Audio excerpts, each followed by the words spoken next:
You know, one day we may all be working in office buildings as energy efficient as this one, but what about the place where you live?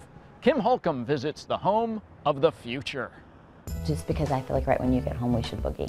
When Sloan Ritchie and his wife Jennifer set out to build their dream home, they did it with one very green goal in mind. We wanted to take it to the next level in terms of energy consumption.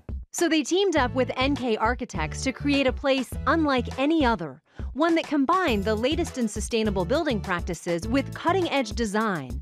When they were done, they built what turned out to be Seattle's first certified passive house.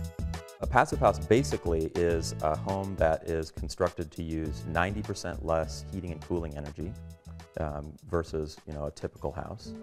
It's 2,700 square feet, and we have 4 bedrooms and 3 bathrooms. It's a pretty typical family home. What's not typical is what makes the house so unique. This is the hot water heater. It is a heat pump hot water heater. And so it is extracting warm air from this room and using it to heat the water. This is a heat recovery ventilator. It delivers fresh air continually to the house. The doors in the home become part of the wall, literally. One of the things about the doors is they have gaskets. So there's a gasket here, there's a secondary gasket here, so when you shut the door, it is a very airtight door. It doesn't leak. This is much more than your typical weather stripping. Most of the home's heat comes courtesy of Mother Nature.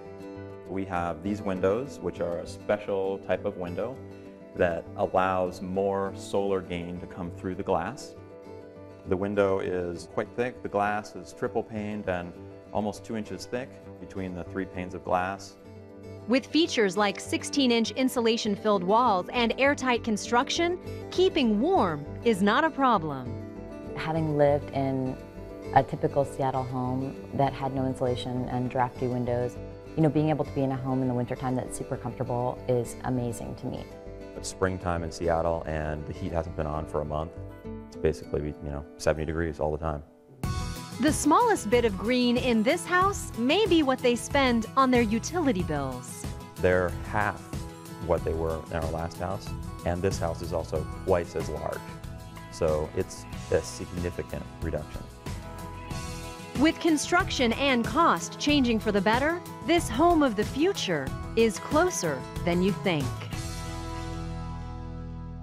The American Institute of Architects just named that home one of the top 10 new homes in the country.